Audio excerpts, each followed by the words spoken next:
Basically, what you want to do is when you get several of the units that you want to level up in the stage to the appropriate level and then send them back, generally you can park one of your low alignment units if you have any. Like, I recommend having a Warren unit like I have. You can park them outside the enemy base, and then they can just slaughter at will all the enemies that come out, and you don't have to worry about, your high alignment units losing anything from... Okay, they should be able to kill that guy, but, right now, I need to start somebody... Who's left? Let's go with... I don't want to use her yet. Let's go with Camila. Go to here, so that when Bison is ready to pull back, there's somebody there to replace him, so the town is not left undefended. And this should be that same, yeah. Alright, let's check this out. This is Elisa's unit. It contains a Valkyrie. Valkyries, like I said earlier, are the female knights. In the front row, they do just a standard slash attack. Their strength gains, though, are pretty minimal, so you don't want to have them too much in the front there. Actually, let's throw a tarot card at them. Wow, I don't have anything good. Let's use strength, so that, like, all of my... Oh, that's I thought it was attack up. Never mind. Oh, well, I got rid of that card, so there's nothing really for me to do. Yeah, see, lightning bolt. Of course, you missed.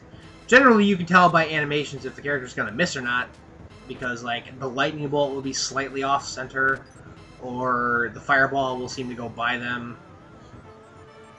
Just little things like that you can notice, and you can tell in advance if you're going to miss.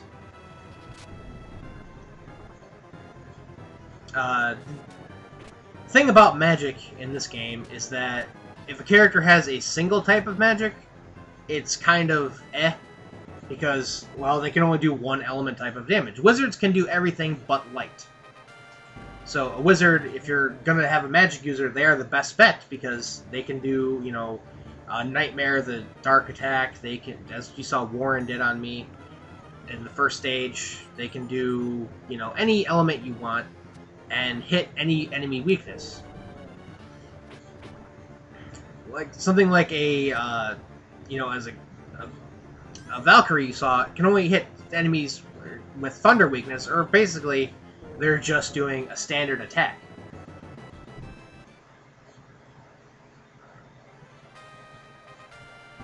Alright, no, Warren, you cannot be finished.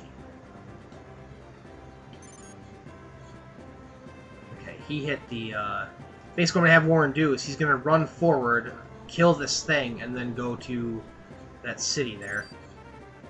So as you see, look, he's slowed down, and I can now catch him.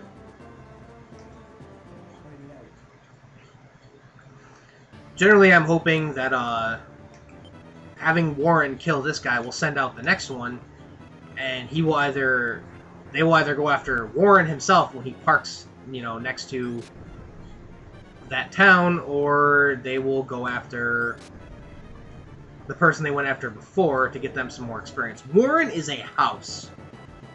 His magic is ridiculously strong.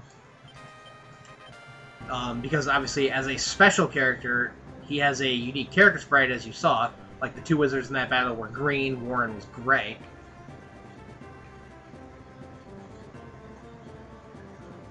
Alright, there should be Elisa getting into a fight. If you press the, I think it's the B button, whichever button's on the bottom of the Super Nintendo, I think it's the B button, the button on the bottom of the Super Nintendo controller.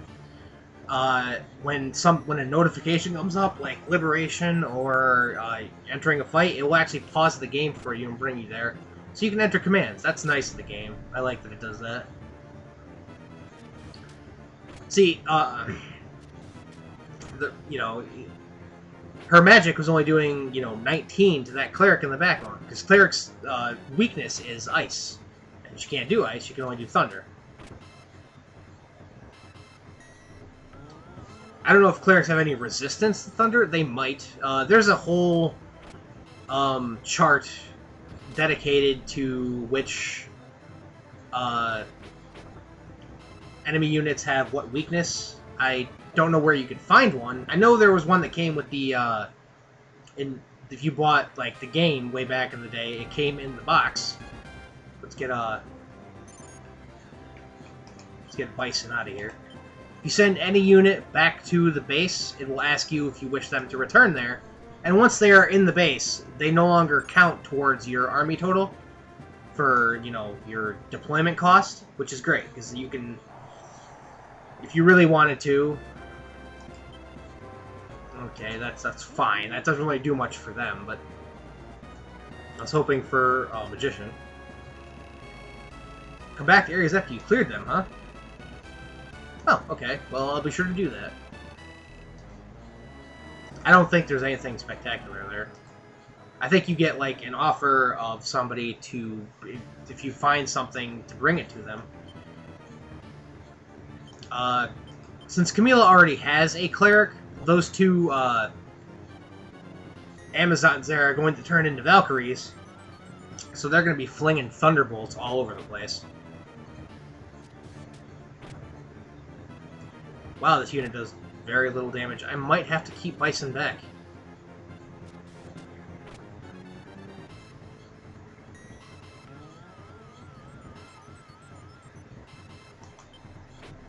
Do I have a Fool?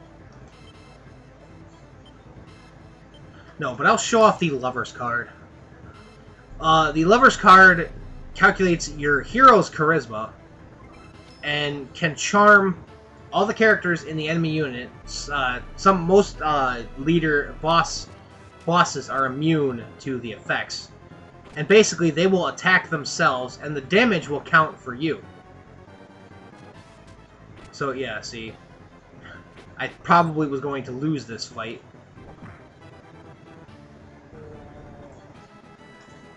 If I hadn't. So, but wait, did that actually attribute since he killed himself? Okay, that did attribute the experience to me. Crappy. Ah, well. Basically, if you use lovers, as you saw, and the monster kills themselves or another one of the unit, because they were killed by the effect of a tarot card, it will attribute the experience to the unit leader, or the opinion leader, which is you. That kind of sucks, and I don't really like that at all.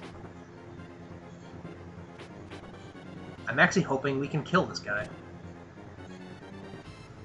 I mean, sure, he's out of attacks, but he just did a crap ton of damage. No, they are not going to kill him. Oh, they did! Well, then we won, Almond. Well, they didn't kill him, but we won. Please come back. Okay, they're fighting out there. Certain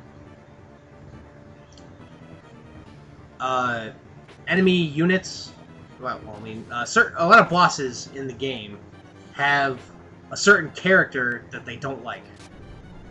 A certain, you know, just someone that they want to kill for storyline purposes, or just somebody that has a general issue with them. Usually it's special characters. Actually, no, always it's special characters. Because the little units don't have really any...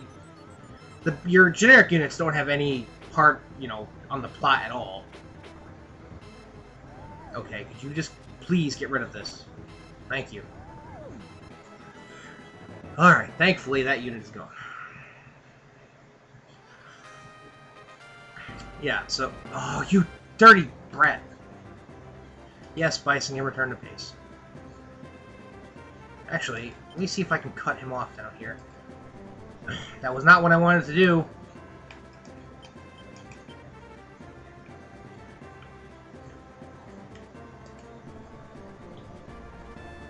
Alright, is anybody come... Generally, you want, if you can keep one unit somewhere within the capital, the enemy capital here, so you can see their little thing there, and then know if they're sending anybody out, that's great. I like to park Warren out there when I'm getting ready to kill the boss, so... Alright, there we go.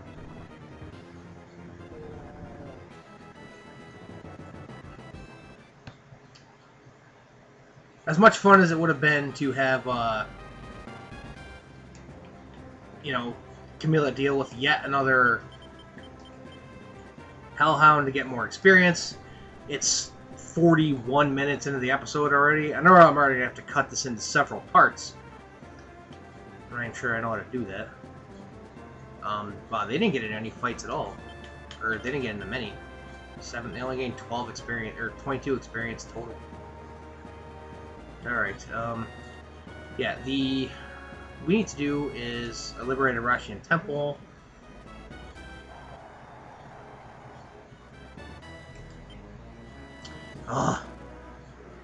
Tower will reduce the alignment of all characters in the unit by 2 points, which is a pain in my ass.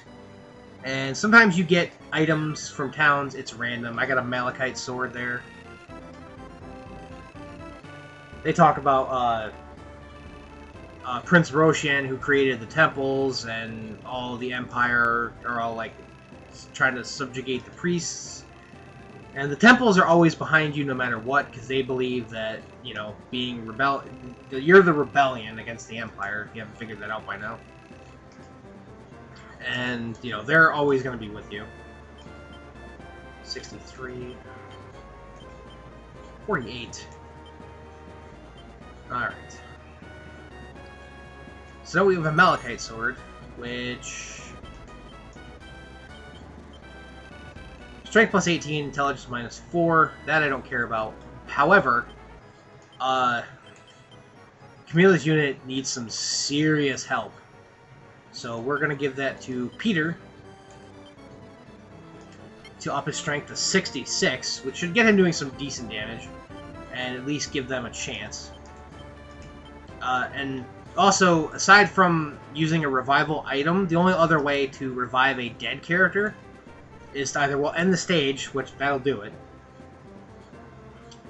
or bring here and then go to a temple, and then one of the thing will hear looks like a little cross, and it will say revive character, and then you basically pay money 3 times the deployment cost of the character, and then revive them. So nothing too spectacular. What I want to also do is set Lanz, who is the elected boss killer for this stage, and park him right here. I didn't want to use him before because he is basically at the level of the enemies here, so... Camilla's unit is attacked by a neutral character. Awesome! Every stage has at least one neutral character per terrain type. And when you fight a neutral character, you get the befriend option. And if you succeed, you get another unit for your army. I will never use that golem. I just wanted to see if that would work. Mainly because I don't think golems in this game are all but... Oh, sorry, I hit fast forward there. Now it's noon of the next day, and the towns paid us 36,000 goth in tribute. We had 8,300 in army units out on the field to give us plus 23,000 goth, and now we have 51,000 goth. You know, I totally thought there was an item there. Why am I wrong about all these things? Sometimes getting items in secret treasure spots, it's like there. I was apparently a pixel to the left. And we get an earth armor. As I've said, items in anything, anywhere, are random. They are entirely random. You could get, you know, a Malachite sword, as you saw. Oh, World. World tarot cards are good, and in some ways they're great. Because the only thing they do when you draw them is they make every tarot card you draw for the rest of the stage affect every unit you have on the field. So, like, when you draw a +2 strength card, you know, every character out there gets +2 strength, which is amazing. But, again, if you draw, like, a minus alignment card, every character out there loses 2 alignment. So, it's a double-edged sword. The world card itself will negate all magic done to you during the fight, which is awesome. I love it, because there's, you know, wizards that are bosses. with ridiculously powerful magic, and you just go, world, no, you're useless. Alright. So basically we've taken an entire day. Oh, so we have 45 minutes. That'll be about 3 episodes or so. I'm hoping the next one will be a little shorter. Actually, probably it'll be just as long, because the stage will be longer, but I won't be talking about my army for 5 minutes at the beginning. Okay, Lons has finished moving. Now we look at the boss here. It's got himself in the front row, which we don't know, and 2 level 4 wizards. Nothing to be concerned about. We're going to change Lons' unit tactics to leader, so his wizard goes after the boss as opposed to the other wizards. And this is why I saved the Priestess card. The Priestess card will, during battle, heal every character in the unit for 50. See, now Usar has specific dialogue towards Lons, which is how you know that Lons is the fated guy to kill this boss. And apparently, Usar was the one who killed King, who actually, you know, killed the King Gran of Zenobia. Yeah, bosses, lot of power, you know, ridiculous damage. That guy is totally gonna die. Okay, I stopped the battle. Used the Priestess card to keep that guy alive. I'm hoping that with the Amazon attack and the Wizard spell, then Lons' next attack, Usar will actually go down. Yeah, if Lons doesn't miss here, it's over. Good. I actually didn't need to use that card, but Priestess cards are all but useless most of the time. What you want is Empress cards. And even Empress cards, when you draw them, increase your Charisma by 1, but they will fully heal every character in the unit when used during battle. They are amazing, along with Emperor cards. I haven't gotten into the awesome tarot cards yet, except Judgment. Judgment is awesome because it is a holy attack and thus has the ability to kill undead. And we get 24,000 Goth in thing. We'll save there. And yeah, so that's Stage 2, Sharom. Next up, we go through the Sharom District, which has a few things in there that can make or break this holy run for me. There's a couple characters to recruit, and I would hopefully be able to do that. And we'll do that next time on Let's Play Ogrebattle. Until then, everybody, thank you guys so much for watching. Thanks for all your support, and have a good night.